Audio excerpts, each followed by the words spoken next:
അത് ചില സമയം ഞാനിങ്ങനെ ഭയങ്കര ഭാവാത്മകമായിട്ടൊക്കെ ഇതൊക്കെ പറഞ്ഞു കൊടുക്കും. അപ്പോൾ ഒരു സാധാരണ ഒരാളാണ് ഞാൻ അങ്ങനെ പറയത്തില്ല, ദേഷ്യപ്പെടത്തൊന്നും ഇല്ല. പക്ഷെ പുള്ളിക്കാരി ഒരു ആർട്ടിസ്റ്റ് അല്ലേ, ഇത്രയും വർഷമായിട്ട് സിനിമയിലും തലശ്ശേരിയിലും ഒക്കെ ഉണ്ടായിരുന്നു. ചില സമയം നമ്മൾ ഈ പറഞ്ഞു വരുമ്പോ ഈ മറ്റെന്താണ് നല്ല സാധനങ്ങൾ വരും. അപ്പൊ ഞാൻ തന്നെ അത് എൻജോയ് ചെയ്താണ് പറഞ്ഞു കൊടുക്കുന്നത്. അത് പുള്ളിക്കാരിന്ന് കേൾക്കുമ്പോൾ എനിക്കൊരു സന്തോഷം. എൻ്റെ ഉള്ളിലൊരു ഡയറക്ടർ ഉണ്ട് ബേസിക്കലി, മനസ്സിലായോ?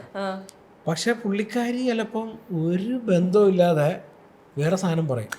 കാരണം പുള്ളിക്കാരി മനസ്സിൽ എന്തോ സെറ്റ് ചെയ്ത് വെച്ച്, ഇനി എന്റെ പറയണമെങ്കിൽ ഇതാദ്യം ഞാൻ പറയാം. അപ്പൊ ഇത് ഞാൻ 2 പ്രാവശ്യം പറഞ്ഞിട്ട് നീ എന്താ ദേവിയെ പറയാതെ 3ാമത്തെ പ്രാവശ്യം ഇത് പറയുമ്പോ താനൊരു നടിയില്ലേ,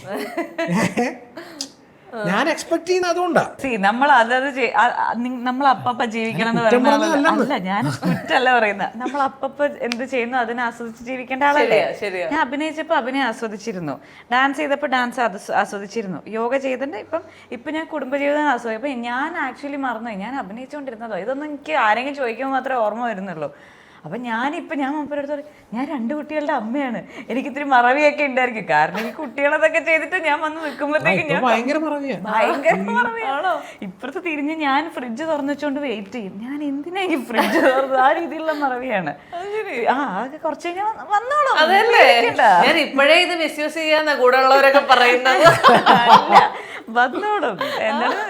എന്താ പറയാ, എന്തോ മോമി ബ്രെയിനോ അങ്ങനെ എന്തൊരു പേര്. ഞാൻ എന്ത് പറയാനും പറയാം, ഞാൻ ഓർഗൻ ഡെവലപ്മെന്റ് ആണ്. സത്യാണ് അവർക്ക് പറഞ്ഞാൽ മനസ്സിലാവണ്ടേ.